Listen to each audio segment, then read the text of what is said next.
Selamat malam semuanya. Malam. Selamat Malam. malam. Oke, pertama-tama saya ucapkan terima kasih kepada Bapak Lutfi Firdaus selaku dosen pengantar manajemen kami yang telah memberikan kami kesempatan untuk menyampaikan hasil dari kerja kelompok kami. Di sini PPT kami yang berjudul Manajemen dan Komunikasi. Dan pertama-tama, perkenalkan, saya Ketut Nadila Ariantini dengan NPM terakhir 033 dan teman saya.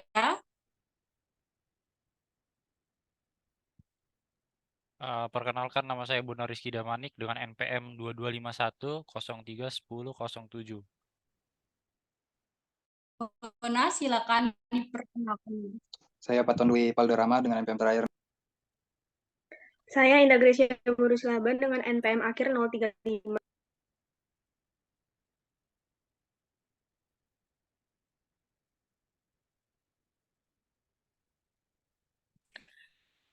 Saya Niputu Ditya Karista Putri dengan NPM terakhir 040. Oke, langsung saja kita masuk ke dalam materi. Silakan untuk pemateri pertama. Apa itu komunikasi? Suatu proses ketika seseorang atau beberapa orang, kelompok, organisasi, dan masyarakat menciptakan dan menggunakan informasi agar terhubung dengan lingkungan dan orang lain. Apa itu komunikasi interpersonal? Komunikasi yang terjadi antara dua orang atau lebih yang biasanya tidak diatur secara formal. Dalam komunikasi interpersonal, setiap partisipan menggunakan semua elemen dan proses komunikasi.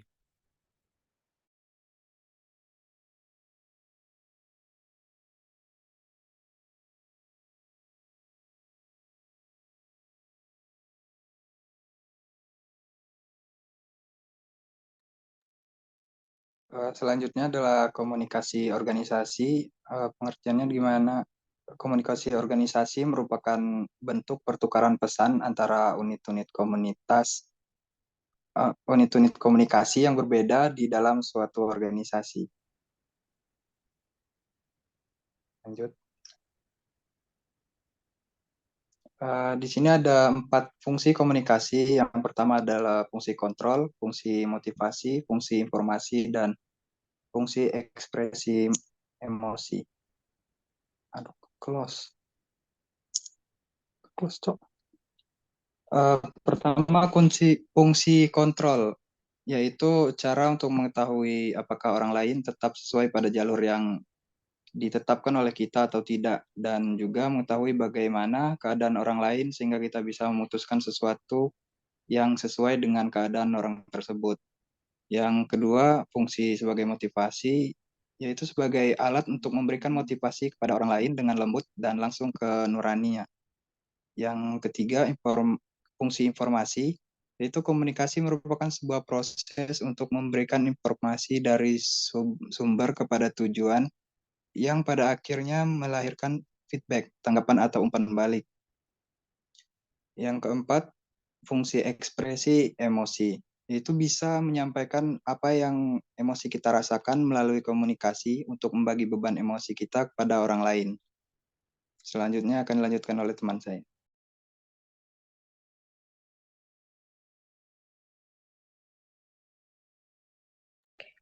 Baik, materi selanjutnya adalah metode komunikasi interpersonal. Ada berbagai banyak cara untuk kita mengkomunikasikan secara interpersonal, tapi di sini saya hanya menjelaskan 6. Yang pertama adalah komunikasi tatap muka. Metode ini melibatkan pertemuan langsung antara dua orang atau dalam kelompok kecil. Untuk komunikasi tatap muka sendiri memungkinkan kedua belah pihak melihat ekspresi wajah, bahasa tubuh, dan intonasi suara untuk menyampaikan pesan dengan lebih jelas.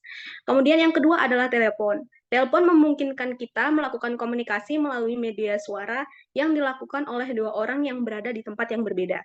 Yang ketiga adalah email. Email adalah metode menggunakan surat elektronik yang kita tulis dan kita kirim melalui internet. Yang keempat adalah pesan teks. Pesan teks memungkinkan pertukaran pesan tertulis dalam format yang singkat dan juga instan. Yang kelima adalah media sosial. Platform media sosial bisa kita manfaatkan seperti Facebook, Twitter, dan juga Instagram yang kita manfaatkan untuk berbagi pesan, gambar, video, dan berinteraksi dengan orang lain melalui komentar dan pesan-pesan pribadi. Kemudian yang terakhir adalah video conference. Seperti yang kita ketahui, video conference itu menjadi media yang populer semenjak COVID berlangsung. Contohnya seperti platform Zoom, Skype, dan Microsoft Teams. Dalam video conference ini kita bisa melakukan pertemuan tatap muka di tempat yang berbeda dan juga memfasilitasi kolaborasi antara tim yang tersebar secara geografis. Next slide.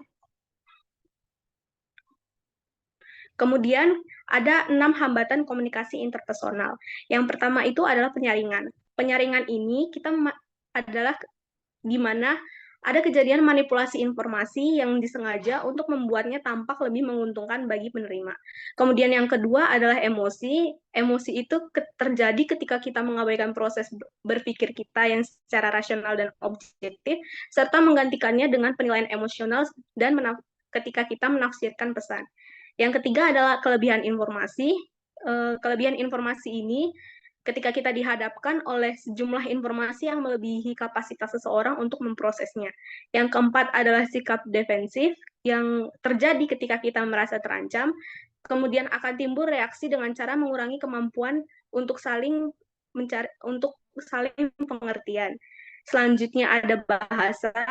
Perbedaan bahasa bisa mengartikan memiliki arti yang berbeda-beda dan cara-cara khusus. Jadi, ketika kita melakukan komunikasi, akan kemungkinan terjadi menggunakan kata-kata yang menyebabkan penerima salah tafsir pesan mereka. Dan yang terakhir adalah budaya nasional. Perbedaan budaya ini memengaruhi bentuk, formalitas, keterbukaan pola, dan penggunaan informasi dalam berkomunikasi. Materi selanjutnya akan disampaikan oleh rekan saya. Tolong next slide. Bagaimana cara manajer mengatasi hambatan komunikasi interpersonal? Yang pertama yaitu ada sederhanakan bahasa. Kosakata yang digunakan hendaknya dapat dimengerti dan dipahami. Jangan menggunakan istilah-istilah yang sukar dimengerti pendengar. Gunakan pola kalimat sederhana karena kalimat yang mengandung banyak anak kalimat membuat pesan sulit dimengerti. Kemudian yang kedua ada umpan balik. Setiap orang yang berbicara pasti memperhatikan umpan balik yang diberikan lawan bicaranya, baik bahasa verbal maupun non-verbal. Kemudian memberikan penafsiran terhadap umpan balik itu secara benar. Kemudian ada berpikiran terbuka.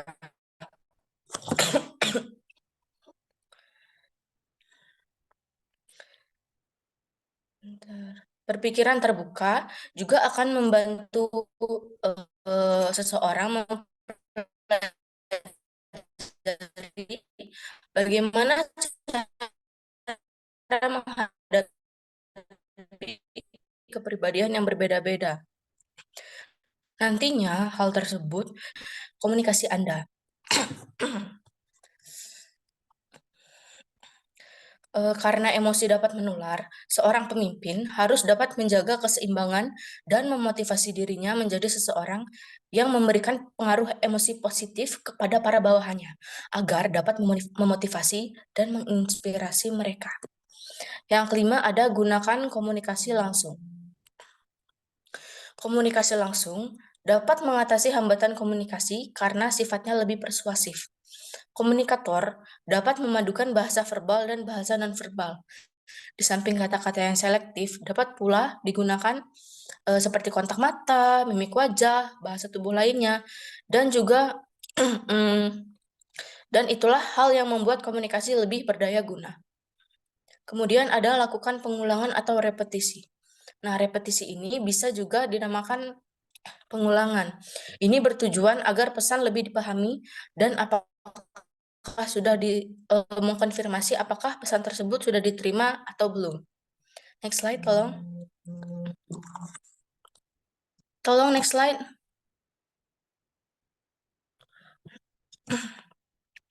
Kemudian ada 2 jenis komunikasi. Yang pertama yaitu komunikasi formal.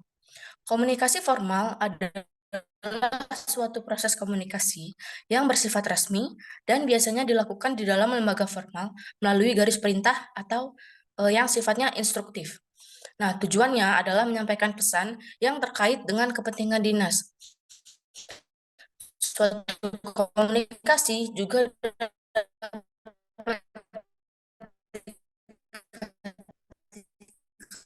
dikatakan formal ketika komunikasi antara dua orang atau lebih yang ada pada suatu komunikasi orang yang ada di dalam suatu organisasi, akan tetapi tidak direncanakan atau tidak ditentukan dalam struktur organisasi. Nah, fungsi komunikasi informal adalah untuk mempererat hubungan sosial, contohnya seperti hubungan persahabatan, kemudian dapat menyebarkan informasi yang bersifat pribadi, seperti isu, gosip, ataupun rumor. Selanjutnya akan dijelaskan oleh rekan saya. Oke, tolong next slide. Oke, itu di sini saya akan melanjutkan materi presentasi dari kelompok saya, yaitu arah komunikasi. Jadi ada 4 arah komunikasi, yaitu ke bawah, ke atas, horizontal, dan diagonal. Oke, saya akan menjelaskan satu persatu. Jadi arah komunikasi ke bawah, yang pertama itu adalah komunikasi yang dilakukan terhadap atasan sebagai pemimpin sebuah perusahaan kepada karyawan-karyawannya yang berada di bawahnya. Jadi komunikasi ke bawah itu adalah komunikasi yang dari atas ke bawah seperti manajer ke karyawan-karyawannya. Selanjutnya, arah komunikasi ke atas yaitu komunikasi yang dilakukan dari bawahan ke atasan atau pimpinan di dalam sebuah perusahaan. Hal ini biasanya dilakukan karena karyawan-karyawan tersebut ingin menyampaikan ulasan, ide atau keluhannya, bahkan pengaduan dari bawahan ke pemimpin. Yang ketiga adalah horizontal. Arah komunikasi horizontal dilakukan antar individu atau kelompok pada level yang sama. Biasanya arah komunikasi ini dilakukan pada divisi atau karyawan ke karyawan. Jadi mereka memiliki kesetaraan level pada perusahaan. Yang keempat adalah komunikasi diagonal. Komunikasi ini terjadi antar individu atau antar kelompok pada bagian berbeda dan tingkatan berbeda. Komunikasi ini banyak terjadi di perusahaan besar karena ketergantungan antar departemen yang berbeda sangat besar. Oke, next slide. Jadi di sini ada jenis jaringan komunikasi organisasi. Ada 3 jenis jaringan komunikasi organisasi. Yang pertama adalah pola rantai, yang kedua pola roda, dan yang ketiga adalah pola bintang atau pola menyeluruh. Di sini sudah ada gambarnya, gambar bagaimana pola rantai, pola roda, dan pola menyeluruh. Saya jelaskan satu persatu. Pada pola rantai, itu komunikasi yang dilakukan oleh manajer selaku pemimpin anggota hanya dapat menyampaikan pesan kepada anggota di sebelahnya, kemudian anggota yang di sebelahnya menyampaikan pesan ke anggota yang di sebelahnya. Dan ini dilakukan secara terus-menerus sampai pada bagian paling bawah struktur organisasi di perusahaan. Pola ini sebenarnya kurang baik, karena pemimpin tidak tahu apakah pesan akan tersampaikan dengan baik kepada anggota yang paling di bawah. Yang kedua adalah pola roda. Pola ini menjadikan pemimpin yang di pusat langsung mengirim pesan ke seluruh anggotanya. Pesan yang disampaikan dapat sampai ke seluruh anggota, dan anggota hanya dapat berhubungan dengan pemimpinnya. Pola ini yang paling efektif digunakan karena fokusnya pada satu pemimpin saja. Yang terakhir adalah pola bintang atau pola menyeluruh. Pola ini menjelaskan seluruh anggota dan pemimpin memiliki kesempatan yang sama untuk informasi sebagai bentuk komunikasi yang dilakukan. Pola bintang ini biasanya paling banyak dilakukan seperti rapat atau seperti kita sekarang, yaitu diskusi. Oke, selanjutnya. Nah, materi kita habis sampai di sini. Seperti yang dijelaskan di awal tadi, komunikasi di sebuah perusahaan itu sangat penting dilakukan dan penting dipelajari, baik untuk manajer, divisi-divisi maupun bagi karyawan. Siapa saja yang ingin melakukan sebuah pekerjaan itu perlu mempelajari komunikasi. Oke, kita tutup aja presentasi pada kelompok kami ini. Terima kasih pada teman-teman yang udah mau meluangkan waktu untuk presentasi kita kali ini. Terima kasih untuk Mbak Lutfi juga. Dan kami akhiri, selamat malam. Malam. Malam. 1, 2, 3.